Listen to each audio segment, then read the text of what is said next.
I'm pleased to be joined by Arlington Renegades quarterback Luis Perez. Luis, how you doing, man? Hey, RJ, I'm doing well. Fortunate to get to speak with you once again, playing in the United Football League. And I wonder, off the jump, how does it feel to see the dam break on Sunday with 47 points in a win?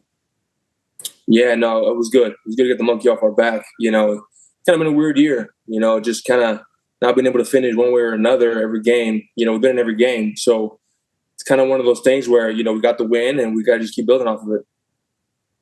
You have been in every game, and that's kind of been upsetting to watch from afar because it doesn't always feel like you're getting the help from the defense that you need. And then sometimes when you do, you just come up a little bit short. What do you think happened, particularly in the second and third quarters of last week's win, to help you guys get that monkey off your back? Yeah, I just think we executed on all phases, right? Special teams, offense, and defense. And when you execute at a high level, it's hard to lose, right? So you just got to make sure we do that each and every game. And I can talk from an offensive perspective is we really honed in on details this last week. It was all about the details, right? Depths of routes, just everything that you can detail. It was detailed and it showed up. You are very much in control in this offense, so much so that Coach Stoops went out of his way to go, hey, in the last 2 minutes, Luis calls the plays. He knows what he's looking at. He knows what he's seeing. How long did it take you to earn that trust from Coach Stoops and Coach Long? Yeah, that takes time. This is my second year. It's only really the second time in my career where I'm coming back to the same staff a second year besides college. So every year it's kind of been one stop leave, one stop league folds, one stop, move on. So it's been good because people can really see my game, which is the cerebral part of the game. I'm not going to go out there and run around and do all these things, but I'm going to make the right read. I'm going to put the ball exactly where I want to put it, and I'm going to put us in the best play possible if we do have a bad play on versus the defense. So I think, being able to have that and being able to show that's been great. But again, it comes with the trust, and I'm just very grateful and thankful that they trust me. You mentioned how many different teams you've been a part of, how many playbooks you've had to learn and master in a very short amount of time. How does it feel knowing, hey, the playbook that I left is the playbook I'm coming back to, so I can take a step forward in a way that, frankly, you haven't been allowed to the last couple of years? Yeah, no, that's like I said, that's my game, right? Being in the cerebral passer. So, that was huge for me, huge, huge, huge. And I feel more comfortable than I have ever since college. And, you can see it in the play, and you can see it in the demeanor and in the way we're executing plays. So yeah, no, I mean, that's been really good. You have been called the king of spring, and I wonder, how do you feel about that moniker? You don't dream as a kid to be the king of the spring, right? I don't even think spring leagues existed, but it's a cool feeling. I really enjoy playing football. I really do believe that I could play at the next level. I really do. I've been there for a short amount of time. I think I can go back. So look, I'm just out here playing my best, doing the best I can, leading men, and hopefully get an opportunity to go back to the NFL. You remind me a lot of Crash Davis's character in Bull Durham. He would talk about getting the minor league home run record being a dubious honor, but the guys in that locker room respect the hell out of that dude for what he has accomplished in his career.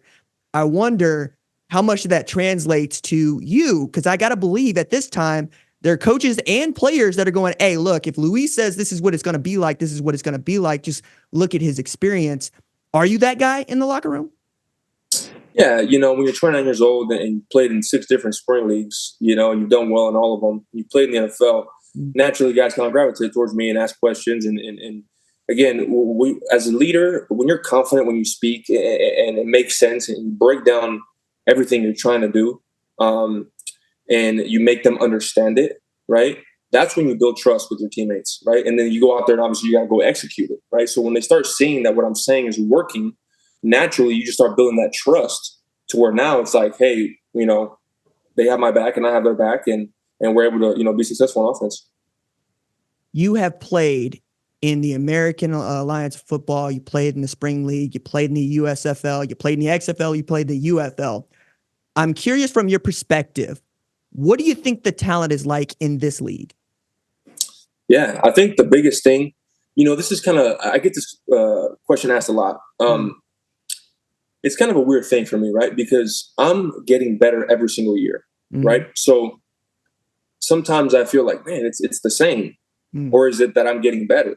It's kind of one of those things where the game's starting to slow down for me, right? It just kind of makes sense. Now, if you look at it on paper, you see that obviously the talent pool is the best it's ever been, right? Because, again, all these guys, right, from 16 teams, now it's 8, right? So we have 8 super teams, right?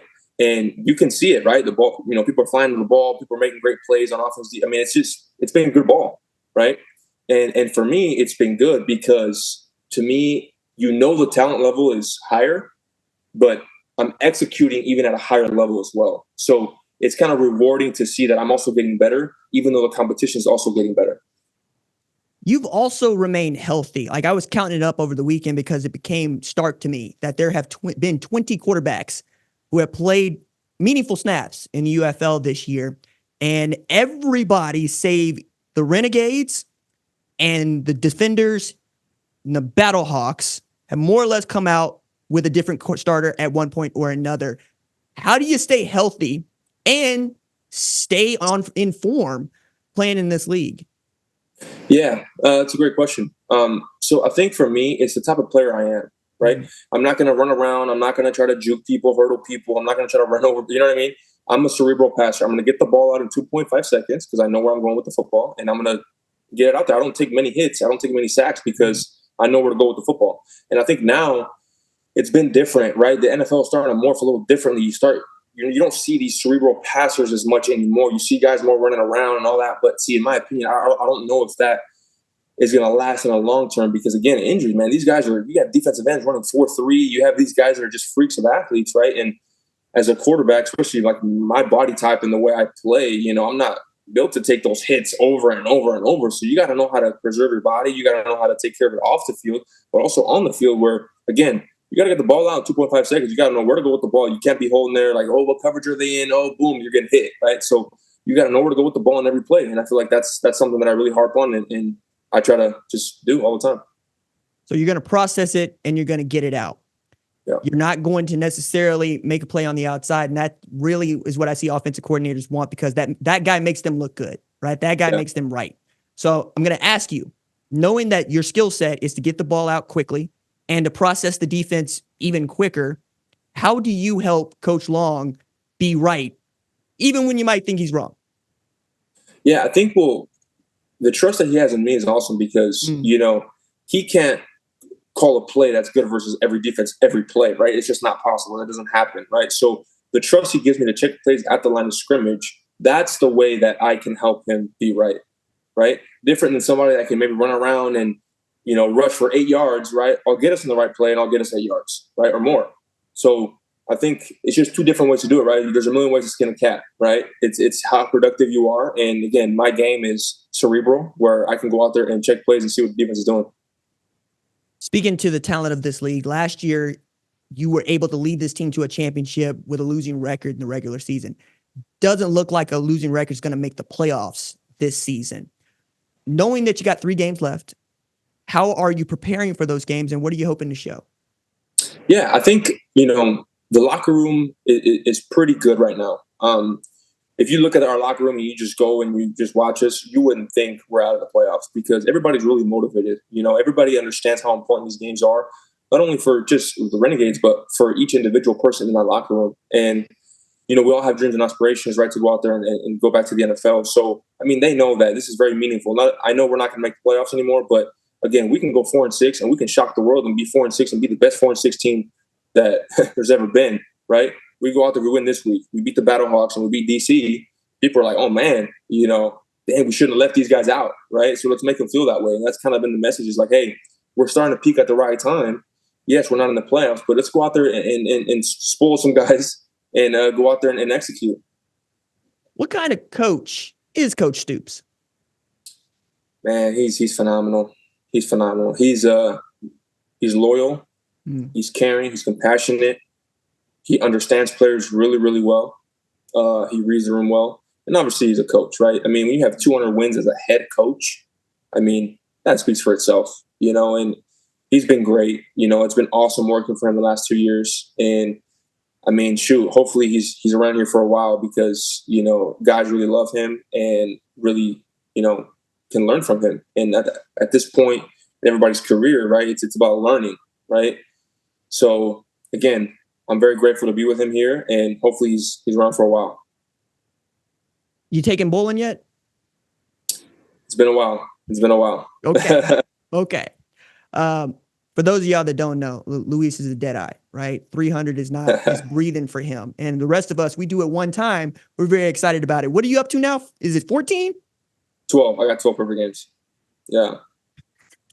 It's ridiculous. Luis Perez, Arlington Renegades quarterback. Thank you so much for joining us here on the #1 college football show. Appreciate it, RJ. Thanks. If you like what you've seen, consider subscribing to the #1 college football show on YouTube, the Fox Sports app, or wherever you get your podcast.